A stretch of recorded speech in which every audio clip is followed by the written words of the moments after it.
ঘটনাটি একটি ব্ল্যাক ম্যাজিকের, আমার নানা এবং তার ভাইয়ের সাথে ঘটে যাওয়া একটি ঘটনা। এটা কোনো ভয়ের ঘটনা না, ঘটনাটি ব্ল্যাক ম্যাজিকের সাইড এফেক্ট নিয়ে। 2003 কি 2002 কি 3 এরকম একটা সময় নানারা দুই ভাই পবিত্র হজ সম্পন্ন করেন। মূলত তখন থেকেই ঘটনার শুরু। আমার নানার সাথে মূলত ঘটনাটা ঘটে। যেটা ঘটে তা হলো, নানা বাড়িতে থাকতে চাইতো না। বাড়িতে থাকাটা তার একদম সহ্য হতো না। সারা শরীর জ্বালাপোড়া করত। রাতে একদম ঘুম হতো না। মুখের এক পাশ হালকা বাঁকা হয়ে যায় এবং সেই কারণে তিনি স্পষ্টভাবে কথা বলতে পারতেন না। অনেকটা অ্যাবনর্মাল হয়ে যান। প্রাথমিক পর্যায়ে আমার মামারা নানাকে বিভিন্ন ডাক্তার দেখান। ডাক্তার বিভিন্ন টেস্ট দিলেও সব টেস্টে নেগেটিভ রেজাল্ট আসতো। এর কিছুদিন পর যখন কোনো ডাক্তার দেখেও কোনো কাজ হলো না, তখন আমার মামা আমাদের পাশের গ্রামের এক কবিরাজের কাছে যায়। সে বিভিন্ন রিচুয়াল করে বলে আমার নানাকে বান মারা হয়েছে। ক্রস ম্যাচিং করার জন্য আরো দুজন কবিরাজের কাছে যাওয়া হয়। আমার মনে হয় যিনি ক্রস চেক করার কথা বলছেন, যে আরো দুজনের কাছে যাওয়া হয়, কিন্তু তারা কেউই বান তুলতে পারবে না বলে দেয়। যাই হোক, শেষে এমন একজন কবিরাজের সন্ধান পাই যে জিন দ্বারা তদবির করে। নানার বাড়িতে রাতে আসে এবং আসার পরে প্রথমে তারা যে কাজটা করে সেটা হচ্ছে সুতো দিয়ে দুই হাতের কনিষ্ঠ অঙ্গুলি থেকে কনুই পর্যন্ত মাপে। মাপার শেষে দেখা গেল দুই হাতের মাপের পার্থক্য 1 ইঞ্চি। কবিরাজ এর কথা মতে নানাকে বান মারা হয়েছে, এটাই নাকি তার প্রমাণ। এরপর কবিরাজ তার নিজের ওপর জিন নিয়ে আসে এবং তার মাধ্যমে জানতে পারে নানাকে 2 জায়গায় তাবিজ করা হয়েছে। তাবিজ দুটো জিনের মাধ্যমে তোলা হয়, যেগুলো দুটো চুলার নিচে পোতা হয়েছিল। ওই জিন বলেছিল নানাকে অগ্নিবাণ মারা হয়েছিল, আর ওই 2 তাবিজের এক তাবিজ নষ্ট ছিল, যার কারণে অন্য ওই জিন বলেছিল নানাকে অগ্নিবাণ মারা হয়েছিল এবং কবিরাজ দিয়ে অন্য একটা তাবিজ করা হয় এবং পোতা হয় রানিং চুলার নিচে। জিন তাবিজ দুটো ভাঙে। তার ভেতর পাওয়া যায় যে সমস্ত জিনিস, তার মধ্যে বাবুই পাখির পালক, হাতের নখ, কাপড়ের টুকরো,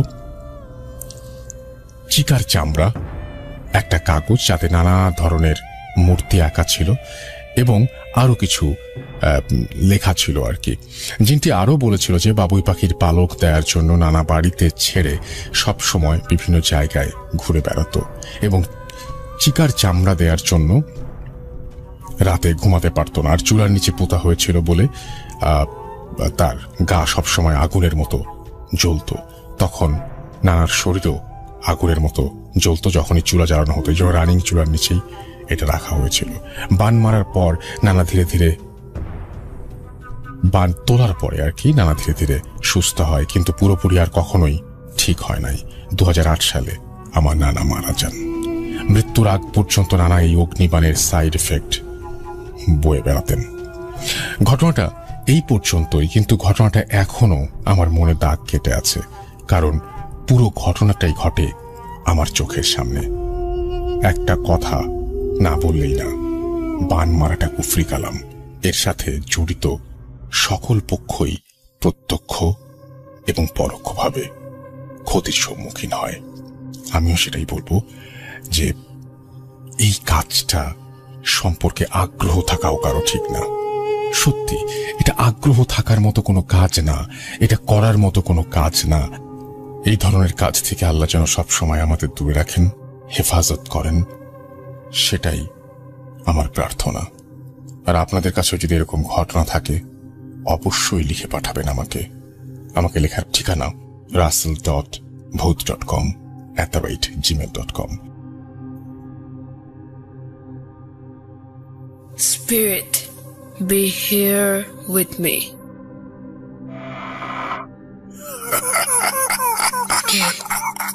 Qui êtes-vous? Bhoot.com. The fear returns with Russell.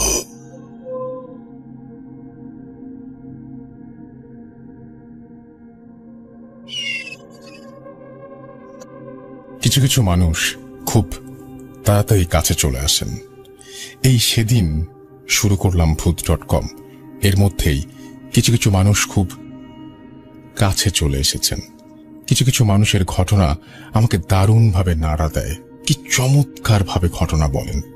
এবং যতজনের ঘটনা আমি শুনেছি তার মধ্যে আমার প্রিয় একজন হচ্ছেন, যিনি খুবই রিসেন্টলি আমার সাথে যুক্ত হয়েছেন ভূত.com চালু করার পরে। তিনি হচ্ছেন রেহমান ভাই, এবং তিনি ক্যানাডা থেকে রেগুলার আমাদের ঘটনা দেন এবং অসম্ভব সুন্দর ঘটনা তিনি আমাদেরকে উপহার দিয়ে থাকেন। আমি আশা করব যে আজকেও তার একটা ঘটনা যেটা আপনারা শুনবেন সেটা আপনাদেরকে যথেষ্ট পরিমাণে আনন্দ দেবে, এবং তার ঘটনা মানেই স্পেশাল কিছু, বিশেষ করে তার বলার যে ভঙ্গি, এটাতে আমি খুবই মুগ্ধ, এবং আমিও এত চমৎকারভাবে হয়তো গল্প বলতে পারি না। আমি শুধুমাত্র আপনাদের যারা ঘটনা বলেন তাদের সাথে আপনাদের সম্পর্কটা। যখন উঠলাম তার মাস কয়েকের মধ্যে আমার এক সিনিয়র কলিগ, ওনারও ইমিগ্রেশন নিয়ে ওনারা কানাডায় আসবেন।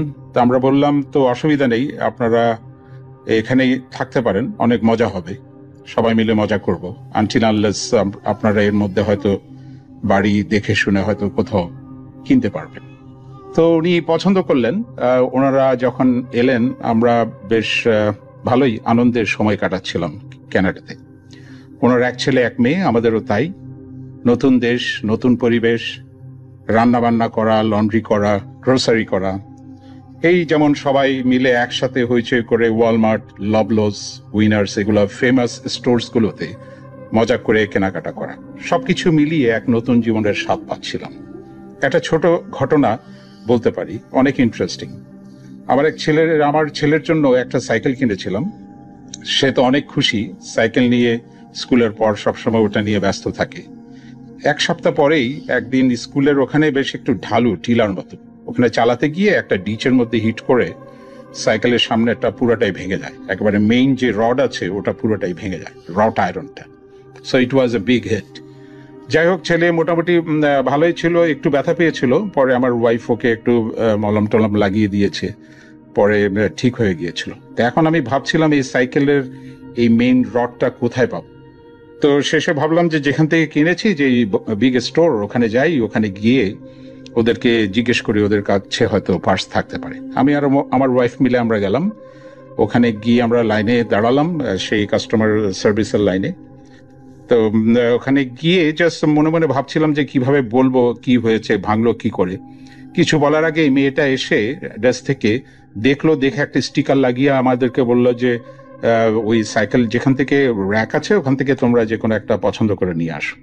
তা আমরা ঠিক বুঝলাম না, পেছনে আরো 4-5 জন লোক লাইনে থাকাতে আমি আর আমার ওয়াইফ মিলে গিয়ে আর একটা পছন্দ করলাম। একটু আগের সাইকেলের চাইতে এটা একটু দাম একটু বেশি, তারপরও বেশ সুন্দর সাইকেলটি। তো ওটা যখন আমরা নিয়ে আসলাম, আসার পর মেয়েটা আসলো, এসে দেখলো আমাকে শুধু ডিফারেন্স অফ ডলার যেটা আছে আমাকে বললো যে you can pay it in the cash counter. তা আমি বললাম যে বাহ। আমি আর আমার ওয়াইফ মুখ চাওয়াচাই করলাম, আমরা একটা প্রশ্ন করলো না, ভাঙলো কি করে, কি হয়েছে না হয়েছে, কখন কিনেছো, মানে জাস্ট রিসিটের ভেতরেই সবকিছু। সো এটাই হচ্ছে ফান ওখানে শপিং করার জন্য। তো মেইন ঘটনায় আসি, আমাদের অতিথিরা ওনারা বাড়ি পেয়ে গিয়েছেন তখন, মনের মতো মাস 2 আমাদের সাথে ছিলেন। তো ওনারা বাড়িতে তখন শিফট করে আমাদেরকে বলল চলে ওখানে আসার জন্য, সবাই মিলে কদিন না হয় হইচই করলাম একসাথে। যা বলা তাই কাজ। উনি যেখানে বাড়িটা কিনেছেন এটা পিয়ারসন ইন্টারন্যাশনাল এয়ারপোর্ট থেকে হাইওয়েতে যদি আসতে চান তাহলে 15 মিনিটের রাস্তা, এবং বেশ চমৎকার নেবারহুড, অনেক গাছালির মধ্যে এই ছোট্ট রাস্তাগুলো এঁকে বেঁকে গেছে ওখানে। তো যতটুকু শুনতে পেলাম, এখানে যারা নেবারহুডে যারা থাকে, যে 8-10টা বাড়ি আছে, এই গত 48 বছরে এখানে কোনো বাড়ি কেনা বেচা হয়নি। অর্থাৎ ওনারাই প্রথম একটা কিনলেন এই 48 বছর পর। ওখানে একটা কাপল ছিল, ওখানে প্রায় 90 বছর ওদের বয়স। সো এই ভদ্রলোক মারা গেছেন, তো এখন ভদ্রমহিলা যেহেতু একা ওনার পক্ষে সম্ভব না ওখানে এই বাড়িটা টেক কেয়ার করার, সো উনি প্ল্যান অনুযায়ী এটা উনি বিক্রি করে দিয়ে কোনো একটা অ্যাপার্টমেন্টে উঠে যাবেন, ইজি ফর হার। সো ওনাদের বাড়িটা হচ্ছে ঢোকার মুখে একটা চার্চের পরপরেই হচ্ছে এই বাড়িটা। তা এখন সবাই মিলে ওখানে আমরা বেশ হইচই করছিলাম, সারাদিন ধরে আমরা খুব মজা করছিলাম। ওনারা তো আগ্রহ নিয়ে দেখাচ্ছিল এবং অনেক প্ল্যান বলছিল কিভাবে এটা রেনোভেট করা যাবে, অনেক কিছু হয়তো বদলে ফেলতে হবে। নিচে বেসমেন্টের নিচে যে ফ্লোরটা ওটা পুরোটাই আসলে চেঞ্জ করতে হবে, অনেক পুরনো। ওখানে একটা স্টাডি রুমের মতো দেখলাম, দরজাটা তো পুরোটাই ভাঙা, ওটা রিপেয়ার করা হয়নি। একটা বাথরুম আছে, টয়লেট এন্ড বাথ আছে, আর একটা বেডরুম আছে নিচে বেসমেন্টে। বেডরুমের বেসমেন্টের আবার একদিকটা কাচের, এক সাইডটা উপরের দিকে কাচের, যাতে বাইরের অন্তত কিছুটা দেখা যায়, এভাবে ডিজাইন করা। তো ভেরি ইন্টারেস্টিং থিং হচ্ছে মেইন ফ্লোরের মধ্যে ওনাদের যে লিভিং অ্যান্ড যে এবং যেটা ডাইনিং এরিয়া বলা যায়, সেটার মাঝামাঝি একটা অনেক বড় একটা খুব সুন্দর ঘোলাটে একটা কাঁচ দেখতে পেলাম। ওই কাঁচ দিয়ে আসলে পুরোটা একটা ওয়ালের মতো, ওখানের ভেতরে বেশ ঘোলাটে কিছু পিকচারের মধ্যে কিছু মেয়ের কিছু ছবি, কিছু মিউজিক্যাল ইনস্ট্রুমেন্টের। উনি বলল যে এই কাঁচটা ইজিপ্ট থেকে প্রায় সেই 50 বছর আগে ওনারা $20,000 দিয়ে, US ডলার দিয়ে ওনারা এটা ইম্পোর্ট করেছিলেন। এটা অনেক ইন্টারেস্টিং, এটা তো বেশ ভালো লাগলো। আর আরো ভালো লাগলো যে এখানে দেখলাম যে আরো কিছু পুরনো মিউজিক্যাল ইনস্ট্রুমেন্ট আর বেসমেন্টও আমি দেখেছি। এটা ওনারা নিয়ে যায়নি, কারণ বাজানোর হয়তো কেউ নেই। তো রাতে ডিনার হলো, ডিনার করে সবাই মিলে এখন বসলাম। আমার ওয়াইফ অনেক সুন্দর গান গায়, তো ওর গানের গলা বেশ মিষ্টি, তো সবাই ধরলো আমার ওয়াইফকে গান শোনানোর জন্য। সো গানও হলো, অনেকগুলো গান সে গাইলো আর কি। গাওয়ার পর এখন আমরা প্ল্যান করলাম কি কোথায় থাকবে না থাকবে। তা আমি, আমার ওয়াইফ আর আমার ছেলে আমরা নিচে বেসমেন্টে বেডরুমে থাকতে পারবো, আর উপরে এক মাস্টার বেডের ভিতরে আমার সেই সিনিয়র কলিগ, ওনার ওয়াইফ আর ছেলে, আর আরেকটা যেটা রুম আছে ওখানে আমার দুটো মেয়েই থাকতে পারবে, কোনো অসুবিধা নেই। সবকিছু সেট হয়ে গেল, সবাই যার যার রুমে চলে গেল। তো আমরা গেলাম নিচে। তো সারাদিন তো অনেক হইচই হলো, ঘুমানোর সমস্ত প্রস্তুতি। তো ঘুমাতে গেলাম। ঘুমাতে যাওয়ার কি হলো ব্যাপারটা, আমি তো নিজেই দেখলাম যে হুইল চেয়ারে করে একজন বেরিয়ে গেল ওদিক থেকে। তো সমস্ত সাহস করে আমি যখন ওদিকে স্টাডি রুমের দিকে গেলাম, ভেতরে ঢুকে দেখি তেমন কেউ নেই, এদিক ওদিক তাকাচ্ছি না, কেউ নেই। হঠাৎ শব্দ করে দেখি সেই যে পেন্টিংটা সেই ভদ্রলোকের, সেই পেন্টিংটা দেয়াল থেকে পড়ে গেল। আমি বললাম এগুলো কি হচ্ছে, এই মুভির মতো এগুলো হঠাৎ শব্দ করে পেন্টিংটা পড়বে কে? এমন না যে কোনো কারণ থাকতে পারে ওই মুহূর্তে ওই পেন্টিংটা পড়তে হবে। আমার মাথায় ঠিক ঢুকছিল না যে এসব কি হচ্ছে। তো আমি বেডরুমে ব্যাক করে চলে আসলাম। বেশ কিছুক্ষণ আমার বডির ভেতরে ওই ফিলিংটা ছিল যে কি করা যায়, আমার ওয়াইফকে কি আবার ডাকবো? আবার ভাবলাম যে না, সে হয়তো দেখা গেল হঠাৎ যদি ভয় পায় সারাটা রাত সে এমনি পার করে দেবে। তো আমি আর ডাকলাম না। পরদিন সকালে ঘুম থেকে আমরা উঠলাম, হাত মুখ ধুয়ে যখন উপরে গেলাম ডাইনিং এর এবং কিচেনে, তখন ভাবি ছুটোছুটি করছে। আমার ওয়াইফ গিয়ে ওনার সাথে হেল্প করলো তখন নাস্তা রেডি করার জন্য। তো আমরা তখনও কেউ কিছু বলছি না। একটু পরে দেখি আমার সেই সিনিয়র কলিগ বেসমেন্ট থেকে ক্লিনিং এর যাবতীয় যত স্টাফ আছে ওগুলো নিয়ে উপরে আসছে। কি ব্যাপার? তো যা শুনলাম অবাক না হয়ে পারলাম না। সেই 50 বছরের পুরনো সেই বিশাল ডেকোরেটেড গ্লাসটি কে যেন ভেঙে ফেলেছে। তা আমরা গিয়ে যখন আমি গিয়ে ওখানে দেখলাম, আসলেই তো মনে হলো হাতুড়ি দিয়ে সে ওই কর্নারে কেউ হিট করেছে এবং ওগুলো স্ক্র্যাচ, ওগুলো যে ভেঙে গেছে, ফেটে গেছে, সেই পুরো ইমপ্রেশনটা পুরাই দেখা যাচ্ছে। আমি তো হতবাক। তখন আমি আর শেয়ার না করে পারলাম না। ওনাকে বললাম সকালবেলা যে কাল রাতে কি ঘটেছে বেসমেন্টের ভেতরে, এবং বললাম যে হুইল চেয়ারে করে আমি নিজে দেখেছি একজন ওখান থেকে বেরিয়ে যেতে, এবং বললাম যে সেই পেন্টিংটা পড়লো কি করে। তখন উনি এবং ভাবি, আমরা বাচ্চারা সবাই দৌড়ে নিচে এসে এবং দেখলাম সত্যিই সেই স্টাডি রুমের নিচে তখনও পর্যন্ত সেই পেন্টিংটা ওখানে পড়ে আছে। কিন্তু সেই হুইল চেয়ারের ভদ্রলোকের ব্যাপারটার কেউ কোনো এক্সপ্লেনেশন দিতে পারলো না। সো ক্যানাডাতে সেই প্রথম আমার এই হন্টেড ঘটনার অভিজ্ঞতা হলো। ভূত.com এর সকল শ্রোতা ও কলাকুশলীকে আবারও ধন্যবাদ। রাসেল ভাই, আপনাকেও অজস্র ধন্যবাদ জানিয়ে বিদায় নিচ্ছি। রেমান ফ্রম টরন্টো, ক্যানাডা। আমি আপনার ভূত এফএমটা আজকে প্রায় 2 বছর ধরে শুনি। আমি জানতাম না আপনাদের ওখানে কোনো মানে ভূত এফএম রেডিও ভর্তির ব্যাপারে আমি কিছুই জানতাম না। তো সাডেন সার্চ করতে গিয়ে আমি আপনার একটা এপিসোড শুনি, আমি এত বড় ফ্যান হয়ে যাই যে আমি পর পর করে সব এপিসোড শুনতাম। এবং এখন ভূত FM, পরে যে আপনি ভূত.com শুরু করেছেন সেটাও আমি শুরু। আমি ভীষণ পছন্দ করি আপনার আপনি যেভাবে শোটাকে হোস্ট করেন, আপনি যেভাবে কথা বলেন, আপনার পরিষ্কার চান, আমার ভীষণ ভালো লাগে। আর আপনি যে গল্প মানে যে ঘটনাগুলো এত সুন্দর করে, এত নাটকীয় ভাবে, এত ভালোভাবে পড়েন, মানে মনে হয় যেন আমি সত্যি ওই জায়গাটায় আমরা রয়েছি, ওই ঘটনাগুলো আমরা শুনছি। আমি ভূত অবিশ্বাস করি না, আমি কোনো কিছুকে খুব একটা বেশি অবিশ্বাস করি না এই প্যারানর্মাল ব্যাপারগুলোকে, কারণ আমি নিজে কিছু ফেস করেছি জীবনে, ডেফিনেটলি ইয়েস আমি করেছি। আরও অনেকেই আমার পরিচিতির মধ্যে মানে অনেক শুনেছি, দেখেছি।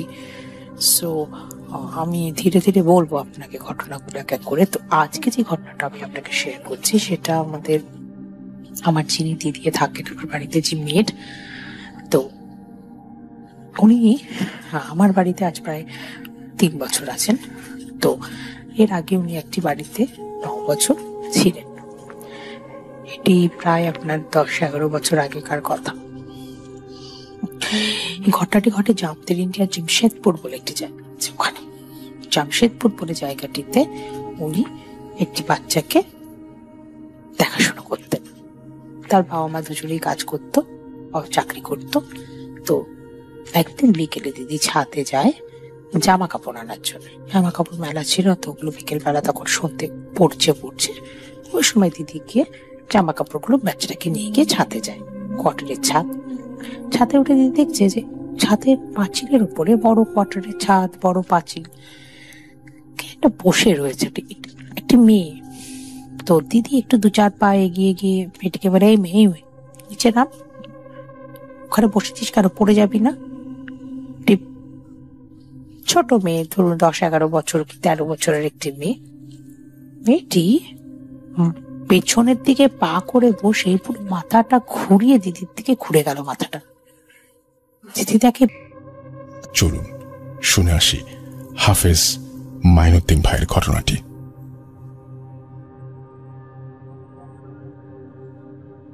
আসসালামু আলাইকুম রহমতুল্লাহ। আলহামদুলিল্লাহ, কোভিড-19 করোনা ভাইরাস থেকে যারা আমরা সুস্থ আছি, আল্লাহর কাছে শুকর আদায় করি। আজকে আমি যে ঘটনাটা শেয়ার করতে যাচ্ছি সেটা 19 রমজানের সময়কাল। করোনা ভাইরাসে মানুষের অনেক পরিবর্তন ঘটে যাচ্ছে। এখন মানুষ সব থেকে বেশি আক্রান্ত, ভীত এবং ক্ষতিগ্রস্ত যেটা হচ্ছে যে স্বাভাবিক কোনো অসুখ, স্বাভাবিক কোনো রোগ হলেও মানুষ সেই করোনা বলেই যে দাবি চালাচ্ছে, যার কারণে কিছু কিছু মানুষগুলো বিশাল ক্ষতিগ্রস্ত হয়ে যাচ্ছে। তা আমার ঘটনা হচ্ছে 19 রমজান বুধবার ছিল। সেটা ইফতারির পর একটি মেয়ে জোনাকি যখন ছাদে উপরে ফোনে কথা বলতে যায়, তো ওকে রাত্রি মাগরিবের পরে, ইফতারির পরে সে ফোনে যখন কথা বলতে থাকে, তার গায়ে একটি বাতাস আসছে, গরম বাতাস। তো তার মাথা ধরে এবং সে যখন বাড়িতে ঘরে চলে যায়, কিছুক্ষণ 1 ঘন্টা খানিক পরেই তার প্রচন্ড কাঁপুনি এবং জ্বর চলে আসে। তো যখন তার শরীরে এই কাঁপুনি, জ্বর আসে এবং মাথা খুব ব্যথা শুরু হয়, ও যখন চিৎকার শুরু করে, তো বাড়ির সকলেই সেটা ভাবে যে তাকে কোভিড-19 অর্থাৎ করোনা আক্রান্ত হয়েছে। তখন তাকে নিজ ঘরে রেখে, একাকী রেখে তাকে দরজাটা বন্ধ করে দেওয়া হয়। কিন্তু অথচ তার স্বাভাবিক যে জীবনটা ছিল, স্বাভাবিক কথা বলা, স্বাভাবিক চলাটা তার একটু ব্যতিক্রম। ওনাকে যখন আমরা সুস্থতা করি, সুস্থ করার পর ওনার কাছ থেকে যাগুলো শুনি, উনি আমাকে যেভাবে বর্ণনা করেন, এবং আমি যখন উনি জিনগ্রস্ত, জিনে আক্রান্ত থাকে, যখন আমি তাকে দেখতে যাই, তখন আমি তাকে যেভাবে দেখি, তো স্বাভাবিক বর্তমানে সবাই ভাবে তাকে করোনা আক্রান্ত, কিন্তু আমি যেটা ভাবছি বা যেটা দেখছি এবং উনিও যেভাবে তার শরীরে ক্ষতিগ্রস্ত হয়েছে, এটা জিন ধরা। তো বিশেষ করে যেদিন রাত্রে 19শে রমজান বুধবার মেয়েটিকে ছাদের উপরে বাতাসটা যখন আসে তার গায়ে, তখন তার যে মাথা ধরা এবং রাত্রিবেলায় খুব জ্বর, কাঁপুনি, শীত, তো উনি চিৎকার করে বলতে থাকে যে আমাকে বাঁচাও, আমাকে বাঁচাও, আমার খুব ক্ষতি হচ্ছে, আমাকে মারতেছে, আমার খুব আঘাত হচ্ছে, বুকে বড় চাপ লাগতেছে, শ্বাস নিতে কষ্ট হচ্ছে, তোমরা আমাকে বাঁচাও। তার বাড়ির ফ্যামিলি সবাই মিলে সে করোনা আক্রান্ত ভেবে তাকে এরকম ভাবে দরজা বন্ধ করে দেয়, দরজাতে তালাবদ্ধ করে তাকে একাকী রাখে। সেদিন সে সারা রাত খুব কষ্ট, তার সারা রাত সেই জিনে ধরা একটা রোগীকে যেভাবে জিন আক্রান্ত, জিনে মারধর করা, আঘাত দেওয়া, তাকে কষ্ট দেওয়া, সে সারা রাত সে কষ্ট ভোগ করতে হয়েছে। সকলেই সেহেরি খেতে উঠছিল, কিন্তু তাকে কেউ দেখতেও যায়নি, তার কি পরিস্থিতি, উনি শুধু চিৎকার করতে। বিশেষভাবে দিনের বেলাতে যখন তার মানুষগুলো ফ্যামিলিগত ভাবে কেউ জানলা দিয়ে দেখে, তখন দেখে যে সে একাকী হাসতেছে এবং কিছুক্ষণ পর আবার কান্না করে, এবং অতীত এমন পিছনো কথা যা ও জন্ম পূর্বে, মেয়েটির জন্মের পূর্বে অতীতের অনেক কথাগুলো সে তার বাবা সম্বন্ধে, দাদা সম্বন্ধে একা একা বলতে লাগলো। তো হঠাৎ করে তাদের ভেতরে একটা ভাবনা আসলো, যেটা অদ্ভুত বিষয়, করোনা আক্রান্ত রোগী, উনি হাসে, কান্না করে, আবার তার বাবার দাদার অতীতের যার জন্ম শোনেনি, দেখেনি, কিন্তু বলে যাচ্ছে। তার স্বাভাবিক আচরণ বিধি দেখে তখন তারা একটা ভাবলো যে তাহলে হয়তো তার অন্য কোনো সমস্যা। তখন একজন হুজুরকে ডাকানো হয়, সে হুজুর আসছিল, কিন্তু হুজুরও পরবর্তীতে বললো ভয়ে যে না, এটা জিনগ্রস্ত না, এটা করোনা আক্রান্ত একটা স্বাভাবিক উনার রোগ ব্যাধি। হুজুরও তাকে দেখতেও যান নাই, কোনো কিছুই করেননি, উনি শুধু বলছেন যে আপনি হাসপাতাল নিয়ে যান। তো পরবর্তীতে সেখানে আমাকে না যাওয়া হয়, সেখানে আমাকে ডাকে। তো আমি যখন গেছি, আমাকেও বলছে যে দেখেন, যদি করোনা আক্রান্ত হয়ে থাকে তাহলে আপনিও যদি যান সেখানে আপনাও তো ক্ষতিগ্রস্ত হবেন, আমরা তো কাছের থেকেই যাই না, আপনি প্রথম দূর থেকে বসে দেখেন যে উনি কি করোনা আক্রান্ত না জিনে ধরা রোগী। তখন বললাম ঠিক আছে, দরজাটা তালাবদ্ধ করে যেহেতু রেখেছেন, ওনার অবস্থা তো খুবই খারাপের দিকে দেখা যাচ্ছে, আমি প্রথম জানলা দিয়ে তার সাথে কথা বলি। তো যখন জানলা খুলে আমি তাকে ডাক দিলাম, সে কোনোভাবেই সাড়া দিল না। যখন আমি একটি আয়াত পড়লাম, কোরআনে আয়াত যখন জোরে আওয়াজ করে পড়লাম, তখন দেখি সে চিৎকার করে বসে, এবং তার স্বাভাবিক যে চলা বলা এবং তার আচরণগুলো, বিধিগুলো আমরা দেখি যে জিনে ধরা। তার চোখ দুটো প্রচন্ড লাল হয়ে আছে, বিশেষ জিনে যে সারা রাত তাকে আঘাত করে, গলায়, হাতে খুব আচরের দাগ। পরবর্তীতে আমি বলে দিলাম যে ঠিক আছে, এখন দরজাটা তালাটা খুলে দেন, আমি এখন ভেতরে গিয়ে আমি তাকে দেখবো, এটা জিনে ধরা রোগী। পরে বসলাম তার কাছে গিয়ে, কিন্তু আমার কাছে কেউ ছিল না, ওরা সবাই ভয় ভীতি ছিল যে করোনা আক্রান্ত। তা আমি একা সেখানে বসে যখন মেয়েটির সেই জিনে ধরা রোগীটাকে চিকিৎসা করি, তখন দেখেছি হ্যাঁ, এটা খুব খারাপ একটি জিন, খুবই ভয়ানক একটি জিন, যে এই বাড়িতে বহুদিন যাবৎ চলাফেরা করত, এই বাড়িতে বসবাস করত। তার পূর্বের দাদা দাদির থেকেই এই বাড়িতে জিনের থাকা বসবাস। পরবর্তীতে যখন আমি তাকে স্বাভাবিক অবস্থায় একটি দোয়া পড়ে ফু দেওয়া হয় এবং তাকে ফিরানো হয় জিন থেকে, তখন সে আস্তে আস্তে ফিরে আসে সুস্থর দিকে। এবং তার সাথে আমি কথা আস্তে আস্তে যখন শেয়ার করি কিভাবে কি হলো, সে আমাকে সবগুলো কথাগুলো বলে। কিন্তু বিশেষ যেটা আমাদের এখনো সে বাড়িতে আজ থেকে যে 19শে রমজানের ঘটনা যে ঘটে যাওয়া, আজকে ঈদের 10 দিন মতো হয়ে গেল, কিন্তু এখনো সেই বাড়িতে প্রচন্ড ভাবে ভয়ঙ্কর রূপ ধারণ করে প্রত্যেকটা মানুষকে ভয় দেখা এবং কারো না কারো সেই কোভিড-19 মতো রোগ, করোনা আক্রান্তর মতো মাথা ধরা, বুকে চাপ পড়া, জ্বর চলে আসা, এমনকি শ্বাসকষ্ট, ঠিক যেমন করোনা আক্রান্ত রোগীদের মতো যে সমস্যাগুলো দেখা দেয়, তাদের ঘরের মধ্যে একের পর একজন পর একজন একটা সমস্যা পড়েই থাকে। তখনই সেই মানুষগুলো, যাদের এই সমস্যাগুলো দেখা দেয়, তখনই তারা সেই মানুষগুলো একটা আলাদা ঘরে আটক করে রাখে এবং তারা কোনো চিকিৎসা বা কোনো কিছু নেয় না।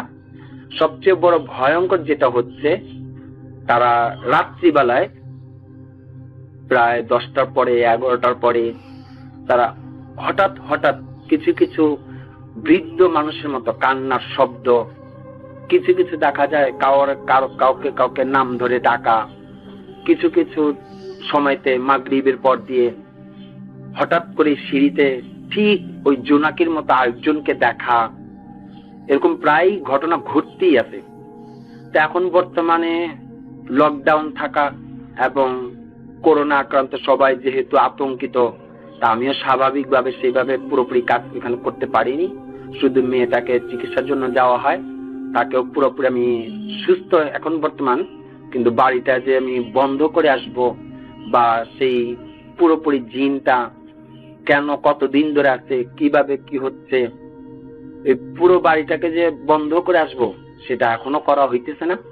আমাকে প্রতিটা দিনই ফোন করে বলা হয় যে তারা রাত্রিবেলায় খুব আতঙ্কিত থাকে, সেই কারো না কারো নাম ধরে রাত্রিবেলা ছাদ উপরে ডেকে নিয়ে যায়, কারো না কারো এরকম ভাবে কান্নার শব্দ শুনতে পায়।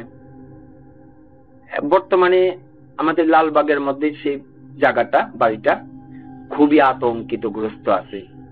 তো আশা করি সেইটা অচিরেই, খুব শীঘ্রই সে বাড়িটা বন্ধ করে দিয়ে আসবো। এবং আমার কাছে বিশেষ খেয়াল যে পূর্বে যারা ছিলেন তার দাদা দাদি, কারো না কারোর সাথে তার সেই জিনের সম্পর্ক থাকাতে ওই সেই বাড়িটাতে সেই জিনের বসবাস হয়ে গেছে।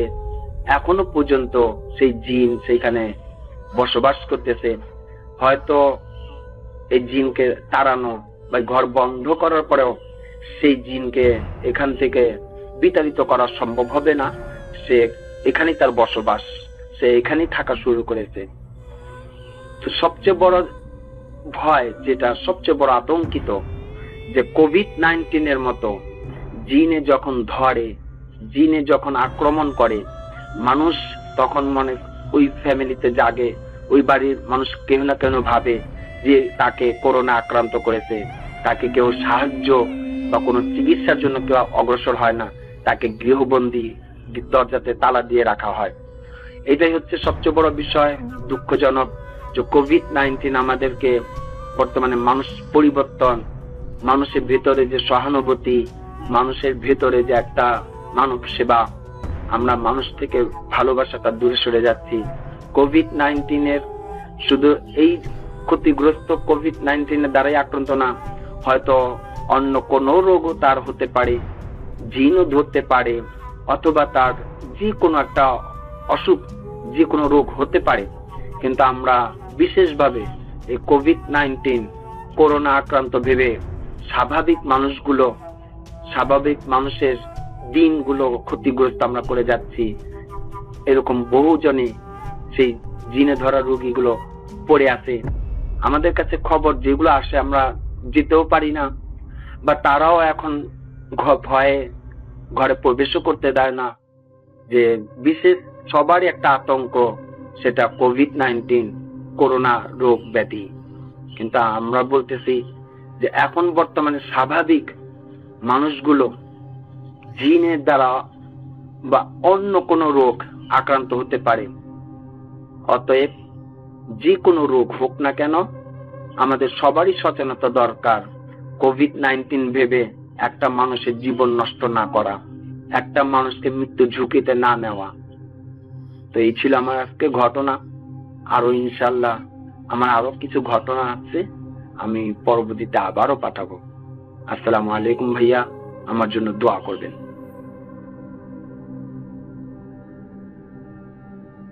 Spirit, be here with me.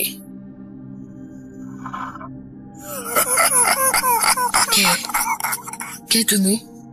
Put.com. The fear returns with Russell.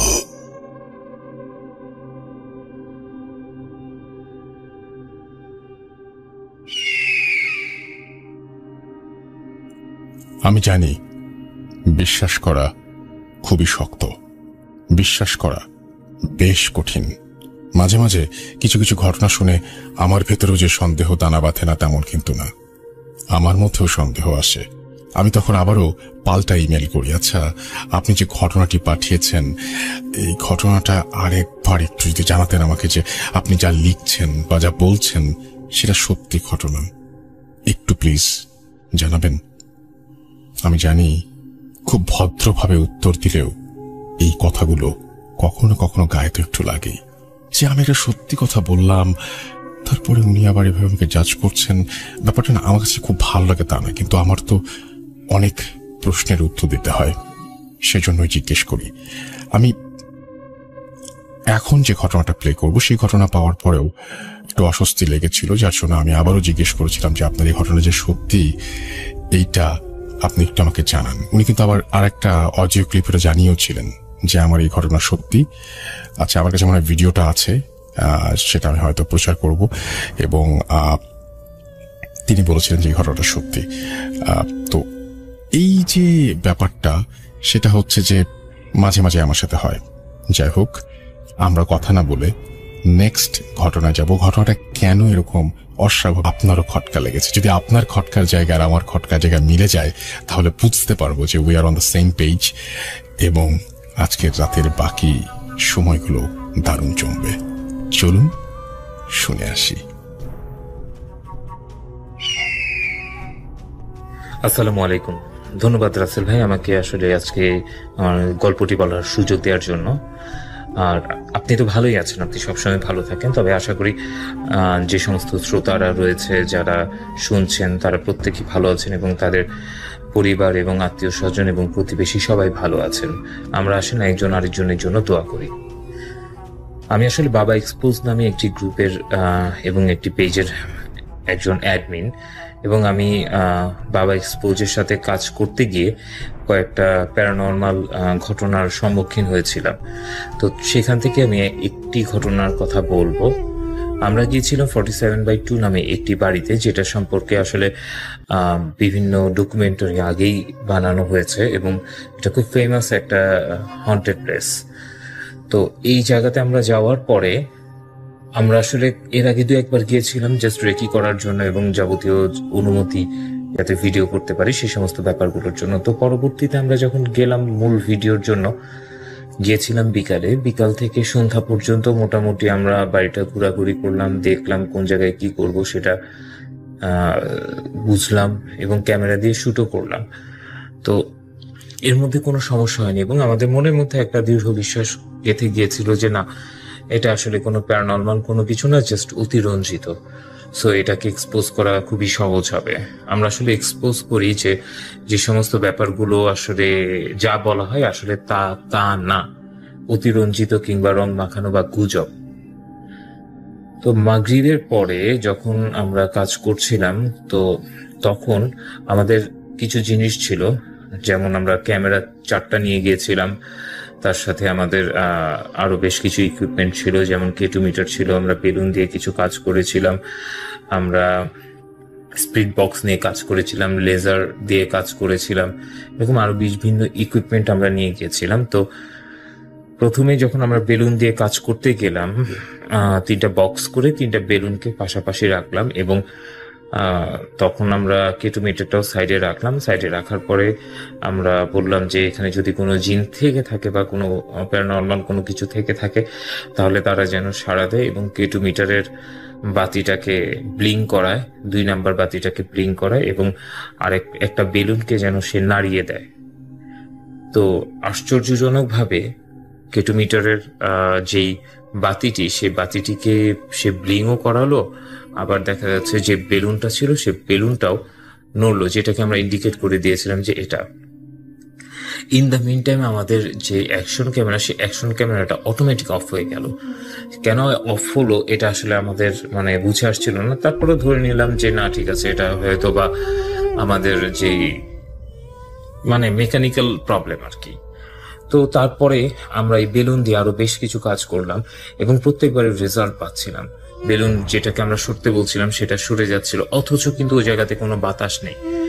এবং যতক্ষণ ছিলাম ওরকম তেমন কোনো বাতাসই ছিল না। তার পরবর্তীতে আমরা ওইখানে বেলুন 3টে ওই বক্সের মধ্যে রেখে আমরা পাশের রুমে গেলাম, যেটা হচ্ছে গিয়ে একটা কিচেনের মতো, এবং সেখানে অসংখ্য হাড়গোড়, এত হাড় যে গনে শেষ করা যাবে না। তো আমরা যখন কিচেনের এই হাড্ডি ভরা এই জিনিসটাতে গেলাম, এই জায়গাটাতে গেলাম, তখন আমাদের মধ্যে একটা অদ্ভুত, কারো মধ্যে, সবার মধ্যে না, একটা অদ্ভুত ফিলিংস হচ্ছিল যে এটা আসলে একটা খুব ব্যাড একটা ফিলিংস, আসলে বলে বোঝানো যাবে না।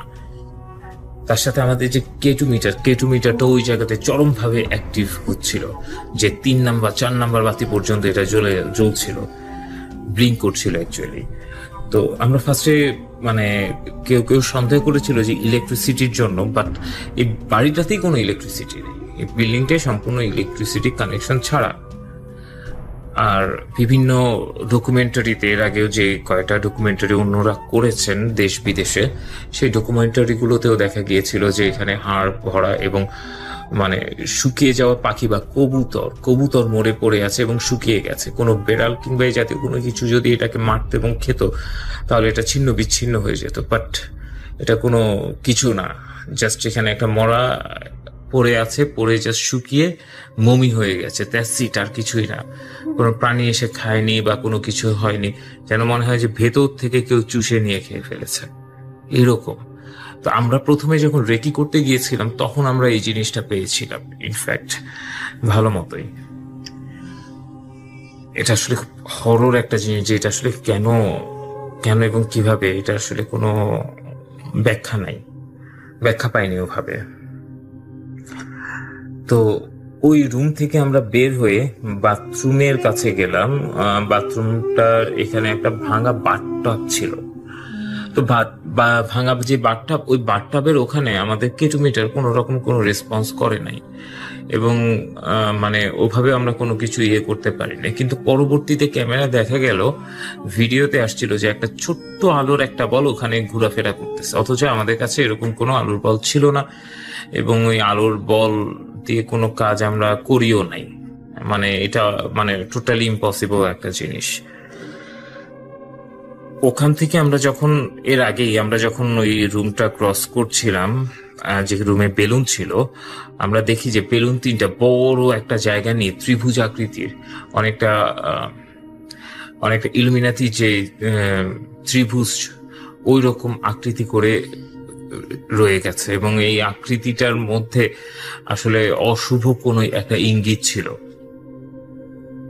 একটা ত্রিভুজ হয়ে গেল কোনো বাতাস ছাড়া, বেলুনগুলো জাস্ট নড়ে জাস্ট ওই জায়গাতে চলে গেল।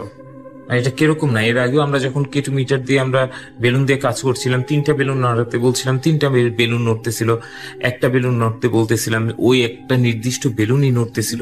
এটা একটা ক্রিটিক্যাল একটা জিনিস, এটা আসলে এক্সপ্লেনেবল না। এবং আমাদের মধ্যে কেউ তখন খুবই কনফিউজ হয়ে গেছে যে actually what is going on, এখানে আসলে কি হচ্ছে।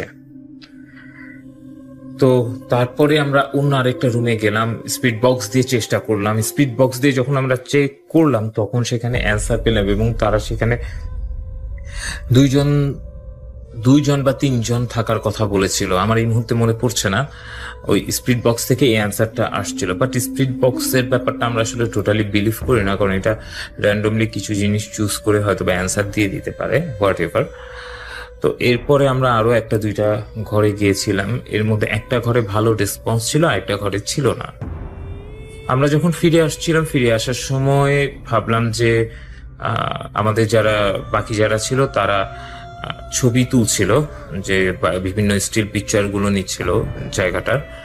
আর আমি ভাবলাম যে একটু কোরআন তেলাওয়াত করে একটু আজান দেই, যদি এখানে যদি যেহেতু কিছু সিমটম দেখা গিয়েছে, যাতে আমাদের সেফটির ব্যাপারটাও একটা আছে, সো দ্যাট আমি একটু আয়াতুল কুরসি পড়লাম, আজান দিলাম। আমার সাথে আরেকজন ছিল, মানে ঠিক যখন আমি স্টার্ট করেছি তার কিছুক্ষণ পরে আমার ঠিক পিছনে একটা বেলুন ঠাস করে ফেটে গেল।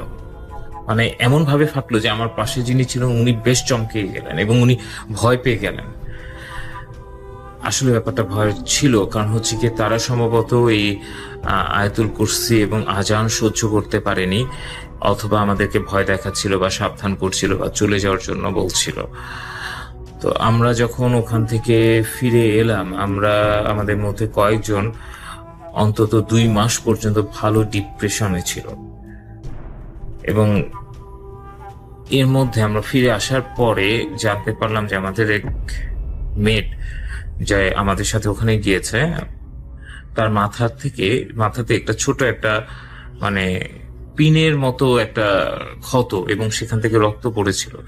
যদিও সে কোনো কিছু বলে নাই, এবং সে কোথায় ব্যথা পেয়েছে বা কিভাবে ব্যথা পেয়েছে সে কোনো কিছুই জানে না। জাস্ট ওখান থেকে বের হওয়ার পরে আমাদেরকে সবাইকে বলল, এবং ছোট একটা ভিডিও ক্লিপ ছিল, যদিও ভিডিও ক্লিপটা হারিয়ে ফেলেছি বা আছে সম্ভবত, যদি আপনারা চান হয়তো বা দেখাতে পারি। তো মানে কিভাবে ওই আঘাতটা হলো সেই জিনিসটা আসলে আমরা জানি না, সে নিজেও জানে না। এই আর কি আমার ঘটনা। তবে একটা ব্যাপার, যে আপনারা কেউ যদি পরিত্যক্ত কোনো বাড়িতে কিংবা এরকম হন্টেড প্লেসে যান, অবশ্যই পর্যাপ্ত পরিমাণ নিরাপত্তা নিয়ে যাবেন, কারণ কোথায় কি হয় কখন হয় কিছুই বলা যায় না। আর আরেকটা ব্যাপার হচ্ছে, ঘরে থাকবেন এবং ভালো থাকবেন, সুস্থ থাকার চেষ্টা করবেন, আপনার নিজের জন্য, আপনার পরিবারের জন্য, আপনার প্রতিবেশীদের জন্য।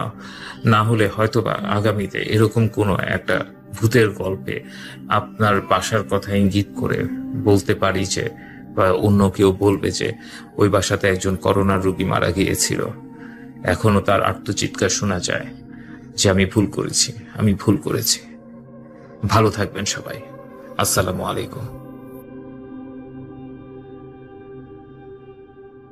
Spirit, be here with me.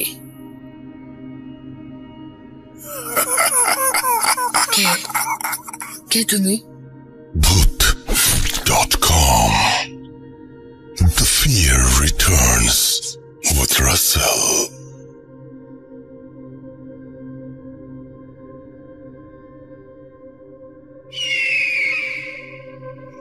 আরো একবার আপনাদের সবাইকে স্বাগত জানাচ্ছি। আমি রাসেল। আজকে কলকাতার ঘটনা শুনিয়েছি, কানাডার ঘটনা শুনিয়েছি, এবার একটু ইউরোপের দিকে না গেলে কেমন হয়? না, আসলেই আমার মাঝে মাঝে মনে হয় যে সমস্ত পৃথিবীর মানুষ কিভাবে যেন সংযুক্ত ভূত.com এর মাধ্যমে। এটা একটা বিরাট ভালোবাসা। এই ভালোবাসার কোনো তুলনা হয় না। আমার শ্রদ্ধা নিন, আমার কৃতজ্ঞতা নিন, এবং পৃথিবীর যেখানেই থাকুন আমাদের একজন হয়ে থাকুন এবং আমাদের সঙ্গে থাকুন। আগামী পৃথিবীতে আমরা সবাই এখনো হন্টেড, এখনো খুব ভয়ঙ্কর অনেক কিছুই ঘটে যেগুলা আর কি বিশ্বাস করার মতো না এই যুগেও। আর ওই এরিয়াগুলা এতই মানে ভয়ঙ্কর থাকে, কিছু কিছু জায়গায় আপনি গেলে এখনো দিনের বেলা তো ভয় করবো। তো আজ থেকে 30 বছর আগের ঘটনা, অবশ্যই তখন তো আরো খারাপ অবস্থা ছিল। তো মামা ভোর 3টায় বাসা থেকে বের হয়ে যায় তার ধান খেতে পানি দেওয়ার জন্য। তো উনি হাঁটতে হাঁটতে বিলের মাঝখানে চলে যায়, তার জমিটা ছিল বিলের মাঝখানে। আর ওনার এই বিলের 1 কিলোমিটার আশপাশে কোনো বাড়িঘর নাই, মানে চারিদিকে তাকাইলে যেদিকেই যাইবেন আপনার 1 কিলোমিটার মতো দূরত্বে যে বাড়িঘর গুলা, মানে বিলটা এত বড়। আর এই বিলের মাঝে আপনার পানিও আছে নিচু জায়গায় মোটামুটি, আর ওইখানে অনেক হিজল গাছ আছে। তো মামা প্রত্যেক দিনের মতো না, মানে আজকে হঠাৎ করে গেছে যে রাতে পানি দিবে, প্রত্যেক দিন হয়তো আজানের পর যায়। আজকে একটু বাড়িতে অনেক কাজ, তাই ভোরের আগেই পানিটা ছেড়ে ধান খেতে পানি পরিপূর্ণ করে উনি হয়তো বাসা চলে আসবে ভোরে, সকালবেলা আবার অন্য কাজগুলা করবে। এই কারণে তো উনি বিলের মাঝখানে গিয়ে ক্ষেতের আইল কেটে আরেকজনের পাশের জমির থেকে পানি ওনার জমিতে দিচ্ছে। তো এইভাবে দিচ্ছে 15-20 মিনিট যাওয়ার পর হঠাৎ করে দেখছে যে দূর থেকে একটা মহিলা আসছে, ঘুমটা পড়া, হাতে একটা গাট্টি, কাপড়ের গাট্টি, মানে ওই যে গ্রাম থেকে যেভাবে কাপড় টাপড় পেঁচায় আগে মুভিতে দেখতাম এইরকম টাইপের আর কি। তো মামা বলতেছে এই দিকে কেন আসতেছে এই মহিলা, আর এত রাতে এই দিকে কেন আসতেছে? তো উনি ভাবতেছে যে হয়তো হয়তো ওনার হাজবেন্ডও হয়। আপনি কি আমাদের পাশে কোনো আশেপাশের কোনো গ্রামের বউ পালায় যাইতেছেন? যদি কোনো সমস্যা হয় আমাকে বলেন, আমি আপনাদের শ্বশুর বাড়িতে নিয়ে যাই, বোঝায় সবাইকে বলবো না, বা যাতে কোনো কাজের চাপ না দেয়। তো মামা এই কথা বলতেছে কিন্তু পিছন ফিরতেছে না। তো মামা আরো আশ্চর্য হয়ে গেল যে না, একে তো থামাইতে হইব, সামনে যে যাইতেছে এটা তো খারাপ, ওইদিকে তো খারাপ জায়গা, হিজল গাছ আছে, ওইদিকে নাকি অনেক কিছুই ঘটতো। তো মামা ভাবতেছে যে মহিলা মানুষ, পরে আমি এইখানে বিলে, তো মানুষেও খারাপ কিছু ভাবতে পারে, স্বাভাবিক। তো মামা কি করছে কি, মহিলারে হাত গিয়ে ধরছে যে আর যাইও না, আর বেশি দূর যাইও না, কারণ ওইদিকে পানি। তো মামা গিয়া যখন হাতে ধরছে, রাসেল ভাই বিশ্বাস করবেন না, দেখে যে হাতের কোনো মহিলা মানুষের হাত না, হাত শক্ত আর পশমের মতো কেমন জানি। তো মামা বলতেছে এইটা কেমন। তারপর উনি মনে কিছু নেয় নাই, মামা কি করলো, হাতে ধইরা টান দিছে, এই তুমি আর যেতে পারবে না, তুমি আসো।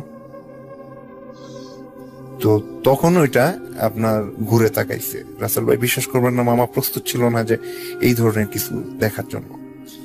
যখন এটা মামার দিকে তাকাইছে, তখন মামা বুঝে ফেলছে যে আজকে তো আমার সাথে খারাপ কিছু একটা হইতে যাইতেছে, কারণ এই জায়গায় এত রাত্রে মহিলা মানুষ কিভাবে আসবো, আসার তো প্রশ্নই না। আর আমিও বোকামি করলাম, মনে মনে ভাবতেছে যে আমিও কি একটা বোকামোর কাজ করলাম, আমাকে তো এটা কোনো ক্ষতিও করে নাই, সামনে চলে গেছে, তা আমি কেন এটার পিছন নিলাম? আর যেহেতু সামনে হিজল গাছ, এখানে খারাপ কিছু হয়, ওইটাই তো ওইটার গন্তব্যে যাচ্ছে, মানে মামা এটা মনে মনে ভাবতেছে। তো এখন আর ভাইবা কি লাভ, উনি ভাবতেছে। তো অল্প কিছু সময়ের মধ্যে উনি ভাবতেছে, কিন্তু ওটা বিড়বিড় করতেছে মামার দিকে, মামার হাতে ধইরা। ওইটাই মামার হাত ধরছে, ধইরা গাট্টিটারাই ফালায়া মামার দুই হাতের মধ্যে ধইরা মামার দিকে তাকায় বিড়বিড় করতেছে, কিন্তু মামা বুঝতে পারতেছে না। মামার শরীর পুরো ঠান্ডা হয়ে গেছে। ওইটা মামা বুঝতে পারছে যে আজকে আমাকে কাদার মধ্যে গাইরা ফেলবে, যে আজকে আর রক্ষা নাই, আজকে মনে হয় আর বাড়িতে যাইতে পারবো না। তো ওনার ভাগ্যটা অনেক ভালো যে যেখানে মামারে গাড়ার চেষ্টা করতেছে ওইখানে কাদা এত গভীর না, মানে মাটির নিচে একটু শক্ত, মানে হয়তো আধা ফিটের মতো বা 1 ফিটের মতো, মানে কাদা নিচে, এর নিচে শক্ত মাটি। তো মামার সাথে ধস্তাধস্তি হইতেছে।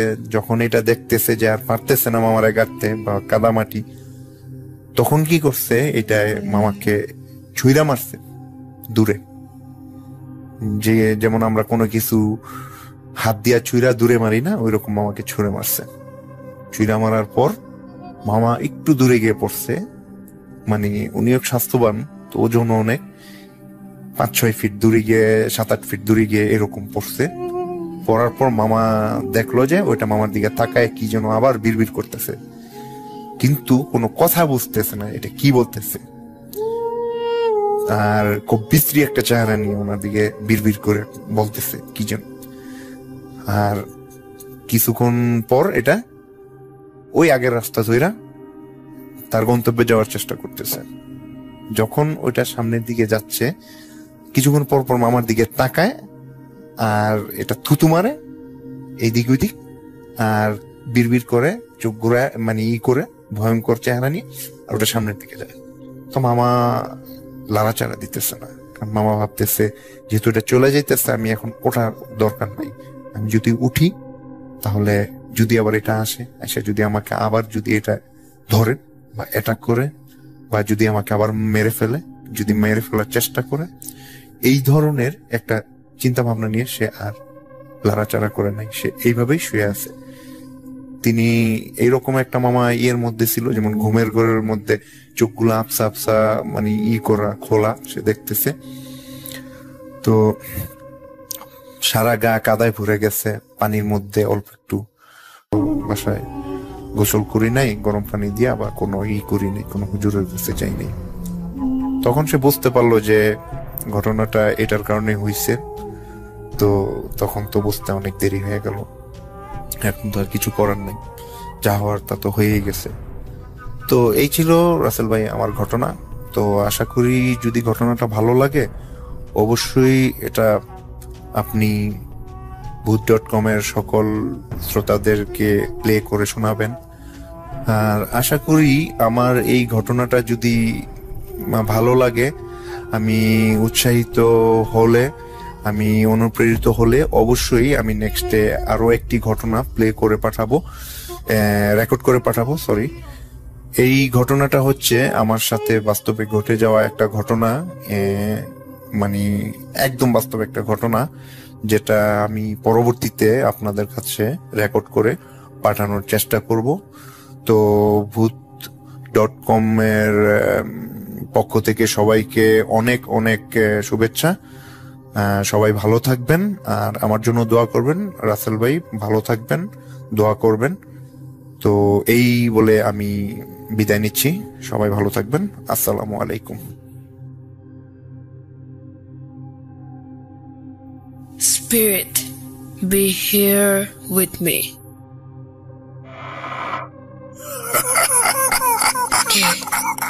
কে তুমি? Bhoot.com. The fear returns with Russell.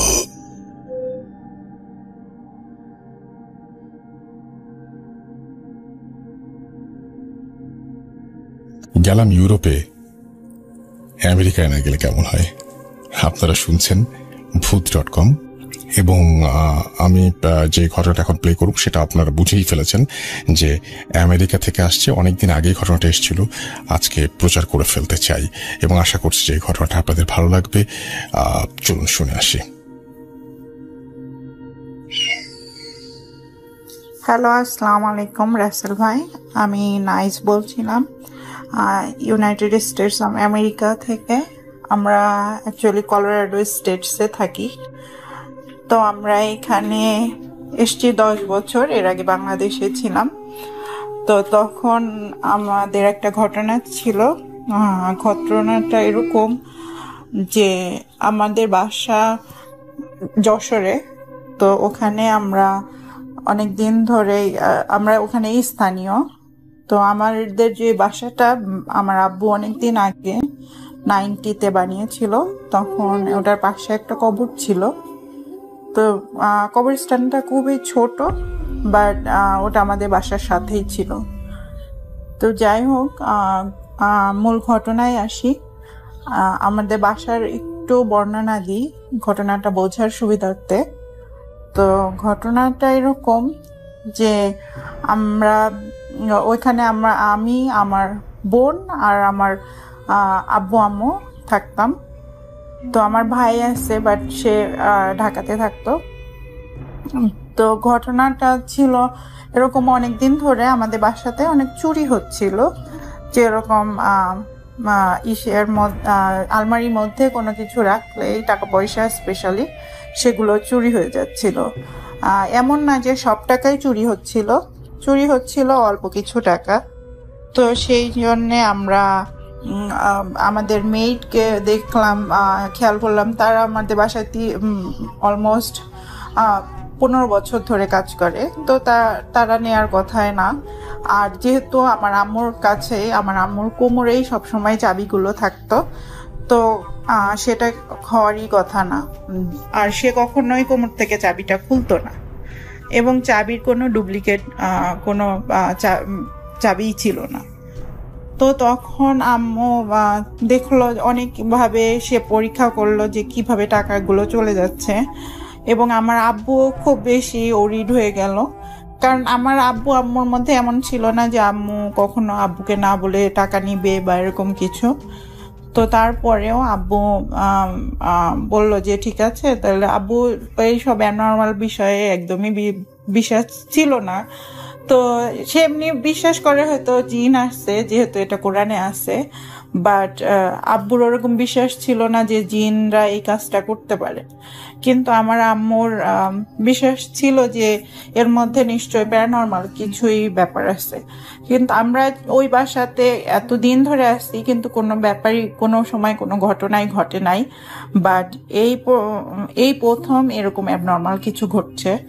তখন আব্বু বলল যে ঠিক আছে, তাহলে তুমি একটা কবিরাজ, আমাদের ওখানে কিছু স্থানীয় কবিরাজ আছে, তাদেরকে বললাম যে এটা কি হচ্ছে দেখো একটু। তখন আমার আম্মু এরকম কিছু লোককে বলল, তারা দেখলো, বলল হ্যাঁ এটা জিনেরই কাজ, এবং তারা এটার অনেক ব্যবস্থা দেওয়ার চেষ্টা করলো, বাট কোনো কিছুতেই কাজ হচ্ছিল না। এমন সময় আমি আর আমার হাজবেন্ড আমরা ঢাকাতেই থাকতাম। তো তখন আমরা বাড়িতে গেছি কোনো একটা বন্ধের সময়। তখন আমি আর আমার হাজবেন্ড একটা রুমে, এবং আমাদের আর একটা রুমে আমার আব্বু, আম্মু আর আমার বোনটা ঘুমিয়েছিল। তো অ্যারাউন্ড 1টার সময় হঠাৎ করে আমার বোনটা অনেক চিৎকার করে উঠছে। তো আমার বোন মাঝখানে এবং আমার আব্বু আম্মু দুইজন দুই পাশে। আর সময়টা ছিল একদম শীতের সময়, তো সবাই জানলা দরজা সবকিছু বন্ধ করে তারপরে ঘুমাইছে। তো আমাদের বাসাটায় 3টা লক আছে এবং 3টা ডোর আছে। প্রথমে একটা মেন ডোর, যেটা কিনা একদম লোহার পাত দিয়ে বানানো। তারপরে আছে আমাদের একটা ক্রপসিবল গেট। তারপরে আছে একটা জাহাজের পাত দিয়ে সেই ডোরটা বানানো। কারণ আমাদের ওইখানে তখন অনেক বেশি চুরি ডাকাতি বা এরকম কিছু হইতো, তার জন্য এবং অনেক মারামারি হইতো, যার কারণে আমাদের এইভাবে করে সিকিউর করা আমাদের বাসাটা। তো যাই হোক, ওর পরে আমরা গেলাম, ওখানে ছিলাম যে রাত্রেবেলা। তখন দেখলাম যে আমার বোন এরকম চিৎকার করে উঠছে। তখন আমরা সবাই তাড়াতাড়ি করে ওই ঘরে গেলাম, কিন্তু ঘরের দরজা তো তখন বন্ধ। তখন আমার আব্বু আম্মু তো ঘুমাচ্ছিল আমার বোনের সাথেই। তো তখন আমার বোনের চিৎকারে আমার আব্বু আম্মু উঠেই মানে হঠাৎ কি হলো তখন আমার বোন বলল যে তার গলা থেকে কে যেন চেন খুলে নিয়ে চলে গেছে। তখন জানলা টালনা সবই বন্ধ, এবং আমাদের বাসার সাথে যে বাসাটা সেটাতেও যাওয়া সম্ভব না, কারণ জানলা ডোর সবকিছুই বন্ধ। এরপরে আমার আমি গেলাম, দরজা খুললো। তখন আমরা তো এটা দেখলাম আমার বোনের গলায় চেন নাই। তারপরে ইভেন আমরা এসে আমার হাজবেন্ড সেম রাত্রেরই আরেকটা ঘটনা, যে আমার হাজবেন্ড স্বপ্নে দেখছিল যে তার মানি ব্যাগের মধ্যে থেকে কে যেন 5,000 টাকা ছিল, তার মধ্যে থেকে কে যেন 2,000 টাকা নিচ্ছে। তো এমন সময় তার ঘুমটা ভেঙে গেছে, এবং তার কিছুক্ষণ পরেই সে চেক করলো তার মানি ব্যাগে আসলেই 2,000 টাকা নাই। আর বলে রাখা ভালো যে আমাদের বাসায় যে মেয়েরা 2টা মেড কাজ করতো, তারা কেউ রাত্রেবেলা বাসায় থাকতো না, শুধুমাত্র আমরা ফ্যামিলি মেম্বাররা আমরা বাসায় থাকতাম। তো এরপরে তো আমার আম্মু খুবই মানে ওরিড হয়ে গেল যে কি ব্যাপার, কোনো কিছুতেই কাজ হচ্ছে না। তারপরে আমাদের যশোর থেকে খুলনা যেতে নপাড়া একটা জায়গা আছে, ওইখানে একটা লোকের কাছে গেল। সে লোকটা অনেক আলেম একজন ব্যক্তি। তো উনি পরে আমাদেরকে সমাধান দিলেন, আম্মুকে কিছু রিচুয়ালস করতে বলছেন, অবশ্যই সেটা ইসলামিক ওয়েতে, এবং কিছু আমল করতে বলছে। তারপর থেকে আম্মু ওইগুলো করার পর থেকে আলহামদুলিল্লাহ আমাদের আর কোনো প্রবলেম হয় নাই। তো এটাই ছিল রাসেল ভাই আমার ঘটনা। হয়তো গুছিয়ে বলতে পারলাম না, তার জন্য সরি। তো আমার আরো অনেক ঘটনা আছে। আমার নানু বাড়িতে অনেক ঘটনা ঘটেছে, যেগুলো কিনা একদম আমার চোখের সামনে। আমার মামির 5টা বাচ্চা মারা গেছে, এবং এটা অনেক দিন আগে একটা কবিরাজি এটা বলেছিল। তো সেই ঘটনাগুলো আমি বলবো আস্তে আস্তে পর্যায়ক্রমে, যদি আমার ঘটনা আপনার ভালো লেগে থাকে, যদি সিলেক্টেড হয়, তারপরে আমি ওই ঘটনাগুলো আপনাকে পাঠিয়ে দিব। ওকে, আজকে আর লম্বা করছি না। আর সবাই আপনারা ভালো থাকবেন, যেহেতু সারা পৃথিবীর অবস্থায় এখন ভালো নেই।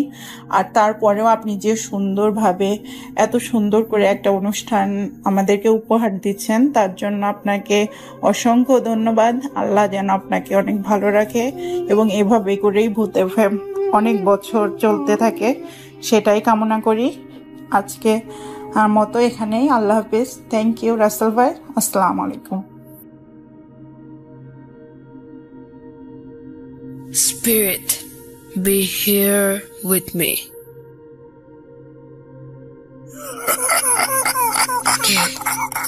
কে তুমি? Bhoot.com. The fear returns with Russell.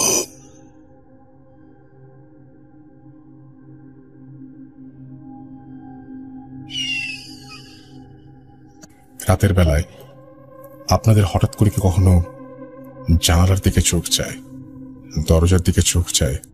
কখন কি মনে হয় যে কোন পাশে মাথা দিয়ে শুয়েছেন ঠিক বুঝতে পারছেন না? কখনো কি মনে হয় আপনার ঠিক পেছনে, আপনি যেদিকে শুয়ে আছেন তার ঠিক উল্টা পাশে কেউ আছে? কখনো কি মনে হয় আপনার পায়ের কাছে কেউ বসে আপনাকে দেখছে? জানি না এগুলো মনে হয় কিনা। মনে হলে এই কথাগুলো কিন্তু কমেন্ট সেকশনে লিখতে পারেন। আমি যেটা করব, ঘটনা পড়ে শোনাবো। যেভাবে লিখেছেন আমি সেভাবে পড়ার চেষ্টা করছি। হ্যালো রাসেল ভাই, কেমন আছেন? আশা করি ভালো আছেন। আমি সপ্তর্ষি দত্ত, আমার বাড়ি ময়মনসিংহ জেলায়, যদিও বাবা চাকরির সূত্রে বর্তমানে আমি জামালপুর জেলায় থাকি। আমি এখানকার একটা সরকারি স্কুলে ক্লাস 9-এ পড়ি। আসলে ঘটনাটি ঘটে আমার এক বোনের সাথে। আমার বোনের নাম নিরুপমা, ছদ্মনাম। ঘটনাটি ঘটে 2018 সালে। তখন আমার বোন কলেজে পড়ে। আমি ঠিক তার মতো করেই বলছি। আমার বাবা একজন সরকারি কর্মকর্তা, তাই বাবার চাকরির জন্য আমরা কিশোরগঞ্জ থেকে নেত্রকোনা এসেছি। বাবা আগে থেকেই এখানে একটা বাড়ি ঠিক করে রেখেছিলেন। এখানে নতুন বাড়িতে এসেই সবাই নতুন বাড়ি গোছানোর কাজে লেগে পড়ে। আমাদের নতুন বাড়িটি ছিল হাফ বিল্ডিং। এই নতুন পরিবেশে এসে আমার বেশ ভালোই লাগে, কারণ আমাদের নতুন বাড়ির চারপাশে ছিল প্রচুর গাছ, সামনে ছিল একটা ছোট্ট পুকুর, আর পেছনে ছিল একটা বাগান। আমার বাগানটা বেশ পছন্দ ছিল, কারণ বাগানটা ছিল খুব সুন্দর এবং শান্ত। বাগানের একটা জায়গা ছিল বাঁধানো। আমি দিনে যখনই সময় পেতাম ওই বাগানে গিয়ে বসতাম। বাগানটা আমার ভালো লাগতো বিধায় আমি আমার ঘর হিসেবে বেছে নেই সেই বাগানের সাথে লাগোয়া ঘরটি। যেন আমি জানালা খুলে দিলেই দেখতে পাই ওই বাগানটি, এবং ওই ঘরের বাগানের সাথে লাগানো একটি দরজা ছিল, ফলে আমি ইচ্ছে করলেই ওই বাগানটিতে যেতে পারতাম।